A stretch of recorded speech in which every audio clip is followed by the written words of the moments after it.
A super start to Saturday. Fulham 2, Liverpool 2, Janusz Michallik. First of all, quite simply, was that a fair result? I think in the end it was. It really was. I mean, you look at Liverpool and you contrast this performance with what they show against Manchester City in the Community Shield, right? Quite different. It just goes to show that the Premier League is unforgiving if you don't show up, and that's exactly what happened with Liverpool. I don't know the reason for that. It's really hard sometimes to pinpoint that the players weren't trying, but certainly in terms of intensity and defensive structure, this wasn't the Liverpool that we've seen just last weekend for sure, and in the past as well. And for Fulham, of course, that was probably the worst fixture they could have asked for, right, ahead of the games, just thinking with that intensity that a team comes in like Liverpool normally does. But fair play to them. Intensity was the key word for Fulham. Marco Silva said that in his press conference before the game. He says, we don't need to work as hard as Liverpool. We need to work harder. And what did they do, especially in the first half, that allowed them to thrive and Liverpool to struggle? I think the most important thing is, as advertised, in terms of Marco Silva, he played. They played football in the beginning, right? Because usually when you look at Liverpool, the first 15 or 20 minutes, home or away, are key, because you do have that intensity, that counter pressing, right? That sensational, need to win the ball almost immediately. Liverpool didn't have that much of a ball, right? I mean, in the first 10, 15 minutes, I mean, Fulham were on top of it. In the first minute, if you remember, they had that bit of a chance with a toe poke from Aleksandar Mitrovic, the Serbian, obviously looking good, scoring 2 goals and enjoying life under Marco Silva as opposed to Scott Parker. And the only reason, and that's part of it as well, Mark, is that Fulham in the past were pragmatic, certainly under Silva, and Mitrovic didn't enjoy it. With Marco Silva, obviously, I don't think I need to bring the goals. Last season, 43 in the Championship, 40 goals in 40 games. I mean, it's just a different Mitrovic because it's a much different Fulham team, more proactive. Let's go through the goals. 32 minutes, Fulham 1, Liverpool 0. 2 things I want to ask you about. One, was there a foul on Jordan Henderson that should have been awarded by VAR afterwards? And 2, Mitrovic, it's a super header, even although it looks like Trent Alexander-Arnold probably got a little bit more of the ball. But 2, should Trent be doing better defensively there? Well, the first one, the controversy, and I'm still, not 100% sure if VAR looked into it or not, right? But They checked it, but they felt it wasn't a clear and obvious error by the referee. Did you think it was a clear and obvious error by the referee? Well, if they looked at it, I think there was a stump there, right? The question is, was that, start of the attacking phase? I don't necessarily know. We'll have to wait and see what VAR exactly says about that. But there's a stump, and as we say, clear and obvious, this is going to stay with us forever. What's clear and obvious to you and I may be different. Does the referee catch it? Did he even see it? How do I know that he saw that stump? Maybe he have not, right? We will never know. But we have the benefit of the doubt and of the replay, and looking at that, incidental or accidental or not, there was a stump, there was a foul. But I don't think you can hang your boots on that if you're Liverpool supporter. It was so deep, you still have to react to it, and go into the second. Going to the second part of your question, of course, Trent has to do much better on that. It's not easy against Mitrovic, but look, I think we give Trent the benefit of the doubt sometimes defensively, right? He does make mistakes for as long as he does what he's asked for in terms of going forward. And for the most part, Trent Alexander-Arnold, it's just second to none in terms of going forward. But he did make a couple mistakes. I mentioned that first minute, remember? I mean, it was his errant pass that was intercepted, almost paid the price for that. And on the second one, he's got to be much, much stronger. I think we need to expect better defending, don't we? What's the difference between Liverpool with Roberto Firmino through the middle in the number 9 role and Liverpool with Darwin Nunez through the middle in the number 9 role? Yeah, just 2 different players. One is to link up. Yeah, we almost forgot, that Firmino is not your true 9. Never was when he started playing in Germany, and and even before that. And at his best, he can help obviously in all those attacking phases. Nunez is your number 9, is your true goal scorer, which Bobby Firmino is not, and we perhaps have learned not to expect that from him. So again, 2 goals. I mean, scored in the Community Shield against Manchester City, came in as a substitute substitute once again, and not only scored, but had a couple of chances, right? I mean, a minute before that, I mean, it was almost identical to what we saw, right? Mo Salah, back heel flick, and it was saved by Rodak, maybe a minute or two later, an identical play, and he knows how to find himself in front of goal. So that's a massive plus in what was, very, very subpar performance from Liverpool. So he gets the equaliser, and he tried something similar just before as well. But right. I'm sure others can dissect the goal and everything. I just want to talk about the look on his face when he scored his first goal for Liverpool in pre-season and Community Shield, and now today as well. It's like any of us playing for our favourite team, getting the chance to score goal.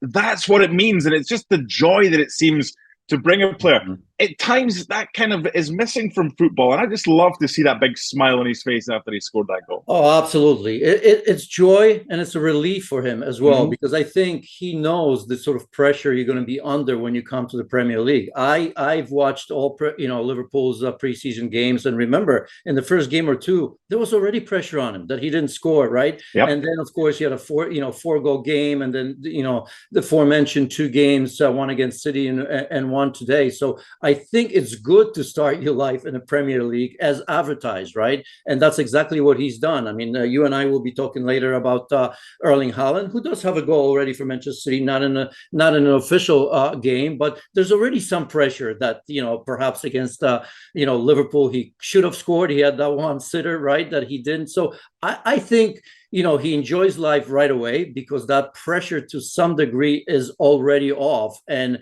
even though Liverpool did not play well, everybody's going to be talking about, Darwin Nunez, of course, and his 2 goals already. 72nd minute, Aleksandar Mitrovic, maker, taker, scores. At first I thought, is that a penalty? But there was one replay that's conclusive. There was contact knee to knee. You can always tell if a defender's been hard done by. And I know they protested against the decision, but Van Dijk kind of walked away afterwards. He kind of knew. And we saw one angle that it was a penalty. And, well, I have to get a Scottish reference in. Mitrovic missed against Scotland for Serbia, but he didn't miss here, did he? Against Liverpool from the spot. No, he did not. And you're quite right. Van Dijk knew he was cut flat-footed, right, against not a player that's super fast, right, and that's not something that we expect from Virgil van Dijk. He had a poke. He thought he was going to win the ball. There was definite contact, high, knee to thigh, whatever you want to call it, enough to give it a penalty. And I don't think I would dispute that in any way. So, look, as I've said, unusual for Liverpool. Individual mistakes. By the way, Mitrovic turned Van Dijk a couple of times during the game, which I found unusual as well. In all formations, so disorganized. It's one thing not to be at your best, but I think, staying in the game is important, not making those individual mistakes.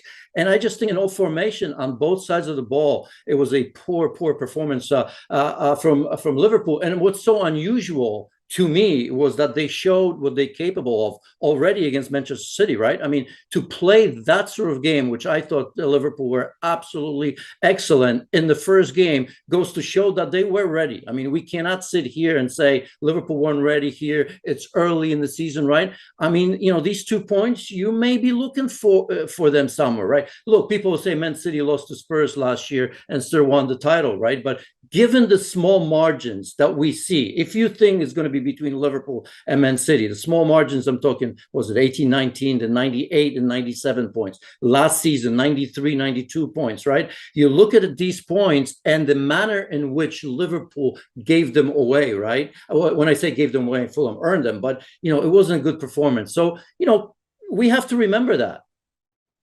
So when Fulham got 2-1 up, it was actually Liverpool on top, and they were the side that were looking like scoring a second, but it was Fulham. So 8 minutes later, Mohamed Salah gets the goal. But again, Nunez was involved. But what I noticed as well, with Liverpool desperately trying to get back on level terms or nudge themselves ahead, Mohamed Salah just coming infield a little bit more to allow more space for Trent down one side. But he was playing a little bit closer to Darwin Nunez. And as a result of that, he was in the right place at the right time when Nunez got the touch and Salah was there to provide the finish for 2-2. Yeah, again, if you Mo Salah, I mean, if you look at the game itself, most of it, I mean, he wasn't at his best. But again, like Mitrovic, like Darwin Nunez, he does have 2 goals. I mean, one in the Premier League and one from the spot against Manchester City. That's what's needed from him.